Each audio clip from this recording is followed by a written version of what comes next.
Welcome to Humboldt Redwoods State Park. Nestled in the Eel River Valley and Bull Creek Basin and along the slopes of California's remote North Coast region. This nearly 52,000-acre park is the third largest in the California State Park system and provides a myriad of recreational opportunities to all that visit. The park boasts over 100 miles of trails for hiking, bicycling, and horseback riding. Family campgrounds, group campgrounds, and backcountry trail camps are available year-round.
The majority of Humboldt Redwoods State Park is accessed via the Old Redwood Highway, which is a scenic alternate to Highway 101 and is aptly named the Avenue of the Giants. The avenue meanders for 32 miles along the sparkling waters of the Eel River, one of the few rivers to flow north on its journey to the Pacific Ocean. The Visitor Center, located midway along the avenue, is a great place to stop and get acquainted with the park's features.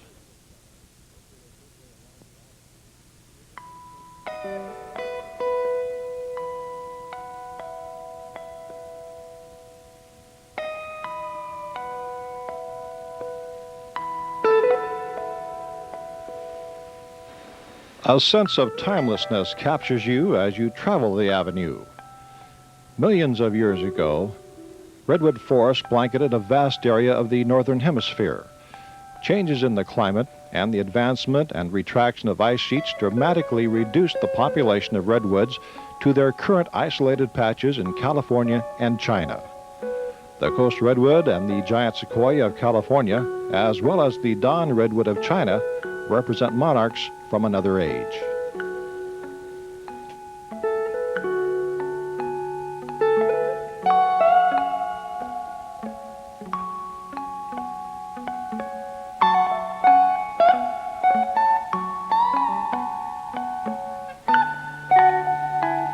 The coast redwoods now range from central California near Big Sur to the Rogue River of southern Oregon in a narrow strip, rarely extending more than 40 miles inland from the coast.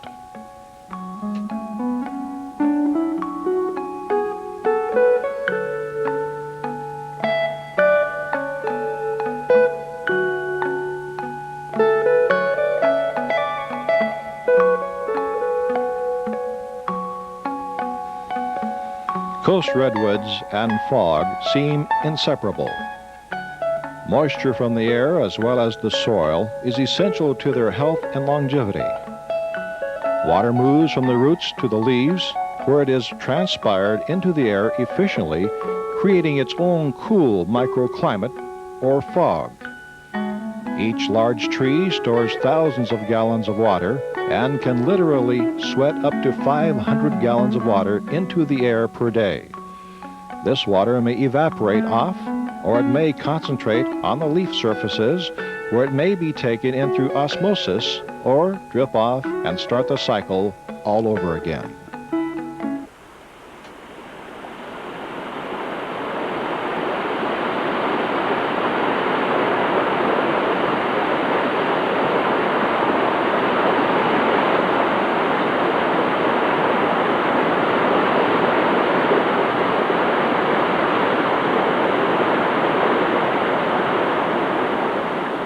The average annual rainfall at Humboldt Redwood State Park is 65 inches per year. A keen eye can find evidence of periodic drought and flooding. Some folks will never forget the tragic flood of 1964. Just a few days before Christmas, heavy rains, warm temperatures, melted snowpack, and high tides compounded in the narrow river canyons along the north coast. Many communities never fully recovered, especially here along the Avenue of the Giants.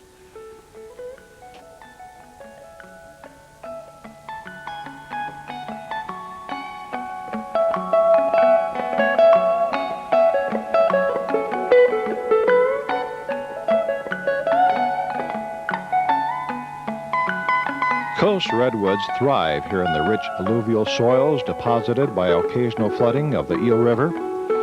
It is here in the flats along the stream and river channels that these giants reach enormous height and girth.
History quietly reveals itself at Humboldt Redwoods State Park as remnants whisper of days gone by.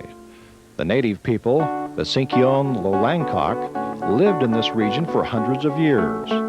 Their impact so slight that traces and clues to piece together a story of their lifestyle and culture are limited. It was gold fever in Trinity County during the late 1840s that brought the European settlers westward into Humboldt County. Humboldt Bay was rediscovered and rapidly became a center for commerce used to supply the Trinity gold fields. Humboldt Redwoods State Park, Humboldt County, and Humboldt Bay are named out of great respect for Alexander von Humboldt, a Prussian scientific explorer who contributed significantly to the popularization of science.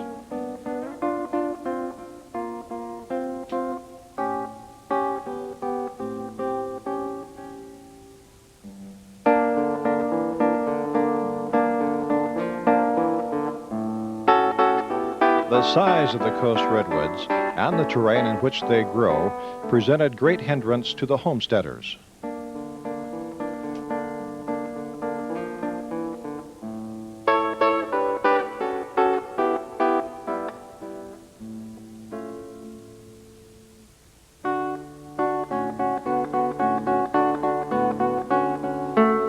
The initial reasons for staking claim in this area were for ranching, farming, and tan bark stripping.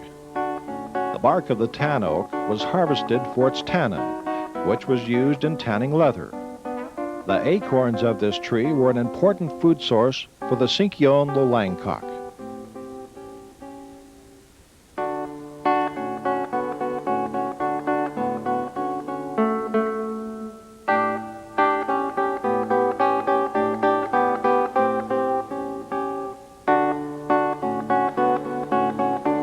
It was not until the late 1800s that the redwood splitwood products and logging industries became practical. In the years to follow, the settlers tamed the seemingly unforgiving landscape with the construction of the railroad and the technology to log the big trees. The region was opened up to commerce, and crates containing apples and other fruits, tan bark, as well as redwood shakes, shingles, grape stakes, and logs were all shipped out by train and barge.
With the construction of the Redwood Highway in the early 1900s came the conservation movement.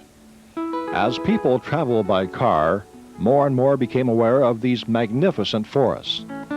Some were so inspired that they were prompted to act towards preservation of groves for future generations. At the time, much of the land was privately owned by individuals and lumber companies who acquired it 160 acres at a time for $1.25 per acre under the early homesteading acts.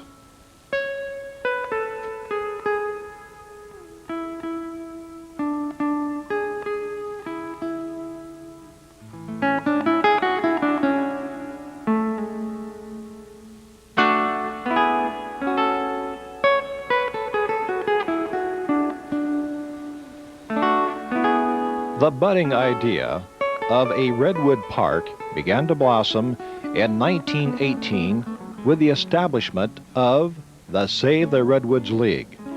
Instrumental in the league's formation were Dr. John C. Merriam, Professor Henry F. Osborne, and Dr. Madison Grant, the founders for whom the Founders Grove and Founders Tree are named.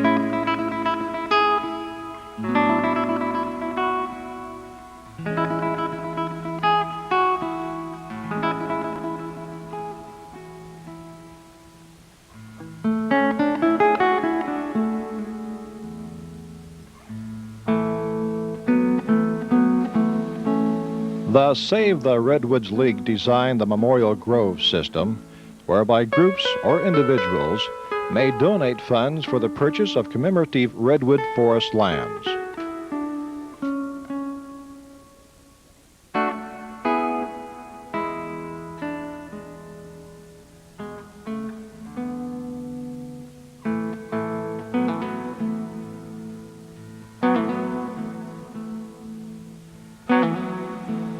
Humboldt Redwood State Park, one of the first 10 California state parks, was established in 1920 with a purchase of 562 acres along the present-day Avenue of the Giants. The first memorial grove in the park was dedicated on August 6, 1921, in honor of Colonel Raynell C. Bowling, an American officer killed in World War I. Since that time, the park has evolved piece by piece and continues to grow through gracious donations and land acquisitions.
The area has seen its fair share of disasters.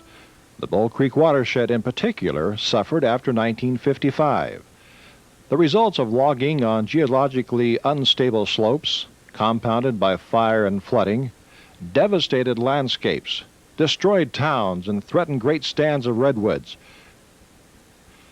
With no vegetative cover to hold the soil on the steep hillsides, masses of sediment and debris washed down the slopes, causing log jams and severely widening the stream channels. We are just beginning to see the benefits of stream restoration projects, initiated years ago, and still we struggle with failed attempts in some areas. Our lesson in all this is that nature's boundaries do not necessarily follow the artificial boundaries drawn on a map, and that protection of surrounding watershed is critical to maintaining these last great stands.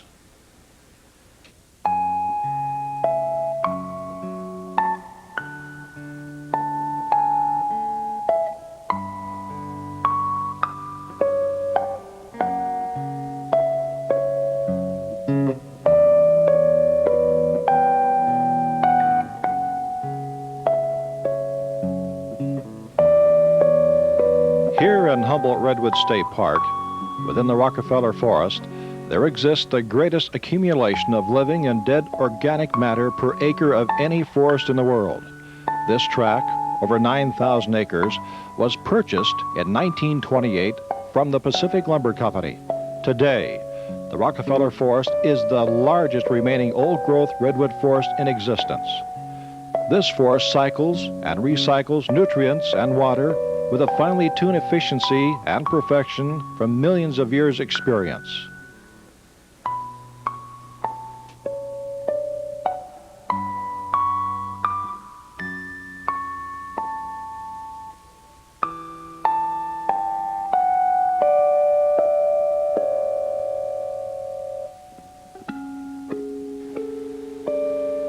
Thousands of different species of invertebrates, fungi, plants, birds, and mammals depend on this ancient forest for their survival.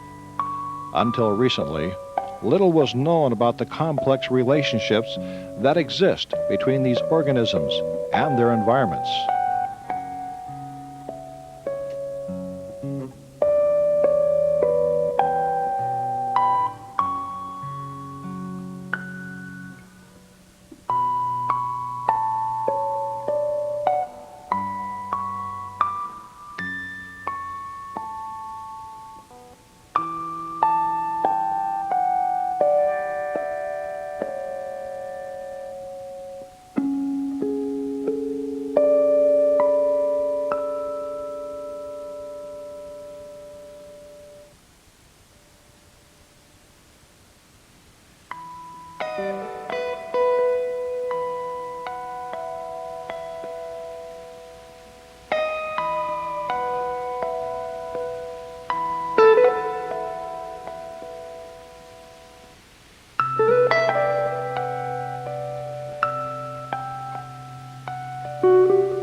Many elements compose an ancient forest. Frequently seen are large dead trees, either standing snags or fallen logs decaying on the forest floor.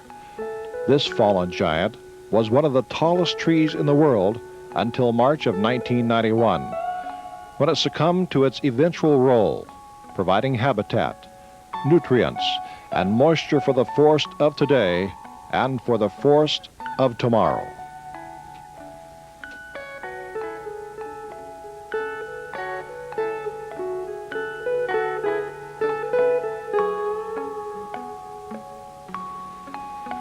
Trees downed in streams slow the flow of water and provide habitats for many organisms essential to the web of life in the forest. It is an all-aged forest composed of large old trees, middle-aged as well as young trees, which create a multi-layered canopy. Each layer within the canopy provides its own environment, from the cool, dark, damp forest floor and lower branches to the windswept, sun-beaten, dry, dead tops.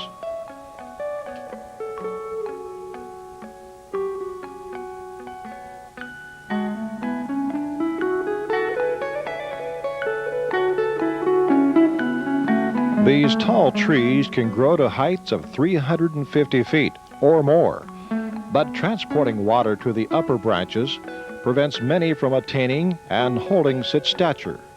Often seen are the dead tops of trees cutting jagged edges into the skyline.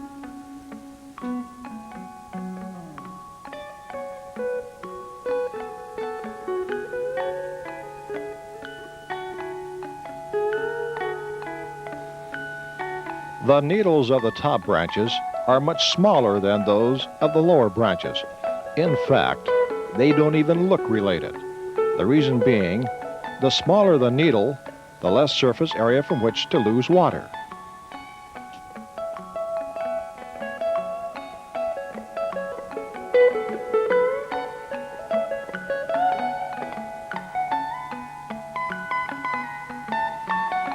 As if these trees aren't unique enough, considering their height, girth, age, and other intrinsic qualities, they often produce odd, bulging growths called burls. These sometimes very large protrusions seem to be repetitive growth of buds that turn dormant, often occurring as a result of disturbance or injury. Burls add to the magic and mystery of the redwood forest.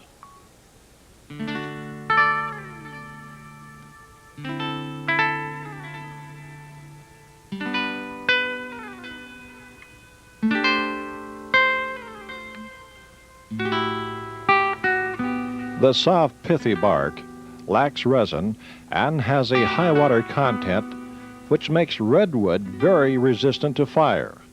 The bark's high tannic acid content also makes it resistant to insect infestation. The role that fire plays in the coast redwood forest is not yet fully understood. However, suppression of fire in the last 100 years has allowed for a great accumulation of flammable woody debris. The potential for a very high-intensity fire exists. Charred bark and burnt hollows are evidence of past fires. The burnt hollows are often the result of many fires. Reaching only 4 to 6 feet into the soil with no taproot, coast redwoods extend lateral roots for hundreds of feet in every direction, intertwining with each other to create a network of strength and balance.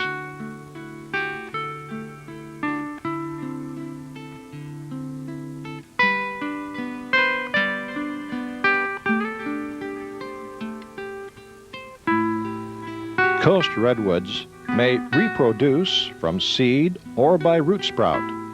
In relation to the tree's size, the cones are astonishingly small. Each cone may contain 50 to 150 tiny seeds.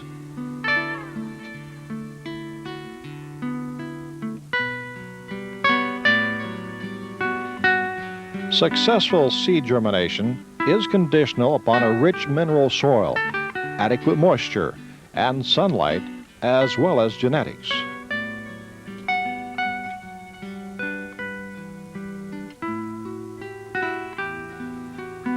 Coast redwoods may sprout prolifically from and around their root system. Survival of the fittest determines which sprouts will live to become ancient trees. Trees growing in a circle around a hollow on the forest floor almost certainly originated from a parent tree whose remains have long since decayed. This offers proof that the coast redwood really is forever living, as its scientific name, Sequoia sempervirens, implies.